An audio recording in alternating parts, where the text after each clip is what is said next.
Mga kapuso, mula po sa Barangay Silangan sa Quezon City kung saan minanmanan at nadakip ang suspect na si Alexander Bautista Estrada na wanted sa kasong rape. Tayo po ngayon ay narito sa punong himpilan ng Detection and Special Operations Unit ng PNP-CIDG kung saan siya mananatili. Ayon sa impormasyong ating natanggap, June 2022, inilabas ng husgado ang warrant of arrest laban dito sa suspect. Nangyari di umano ang krimen sa Binangonan, Rizal noong nakaraang taon at ang biktima, ang tumatayong complainant, isang menor de edad na sinasabing nilason ng suspect ang kaisipan para maisakatuparan niya ang kanyang kamunduhan. Ang suspect, mga kapuso, sa mga oras na ito ay nasa interrogation room na. Kasama po ni Alexander Estrada ngayon ang mga investigador ng CIDG DSOU. Kunan ho natin siya ng panik kung ano masasabi niya dito sa warrant of arrest na ito ng kanyang kinakaharap. With all due respect, with your permission, tatanungin ko lang po si Kuya Alex. Isang tanong lamang ko ito, Ka Alex.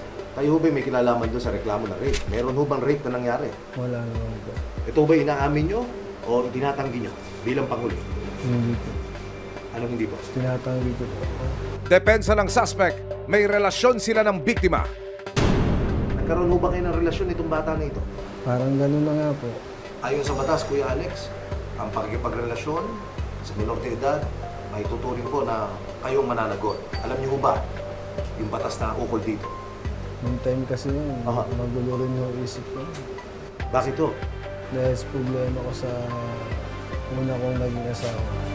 Itinanggi naman ng biktima na nagkaroon sila ng relasyon ng suspect. Ano pa man ang depensa ng akusado dahil 15 taong gulang lang ang biktima noon ayon sa pulis. Rape ang makipagtalik sa menor de edad. Nang mabalitaan ang pagkahuli sa suspect, agad siyang pinuntahan ng pamilya ng biktima. Matapos ang halos 2 taong pagtatago, nakaharap ni Angel ang taong lumapastangan sa kanya. Parang kapatid sa ginawa mo. Hindi ka nakapansin. Hindi ka lang nakapagod. Matanda ka. Tapos sasabihin mo, tanongin ko kapatid ko, huwag mo ako paikutin sa ano mo, adik ka. Dapat sa'yo mambulok sa kulungan. Kasi hayaan na makalaya ka lang ng ganyan-ganyan. Sinira mo na yung ng kapatid ko. Sobrang trauma yung inabot ng pamilya ko. Gusto ko lang mabulok ka sa kulungan. Baka di ko mapigilan sarili ko sa'yo. Yung pagsisinungaling mo, parang pinaninindigan mo. Talaga lang.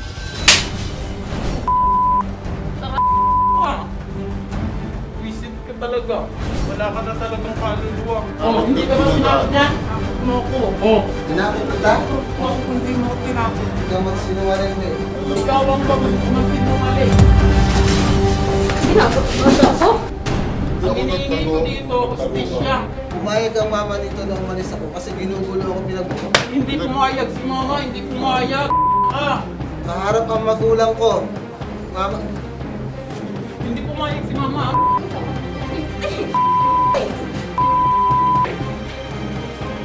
Visit ka, kulang pa yung pananakit ko sa'yo.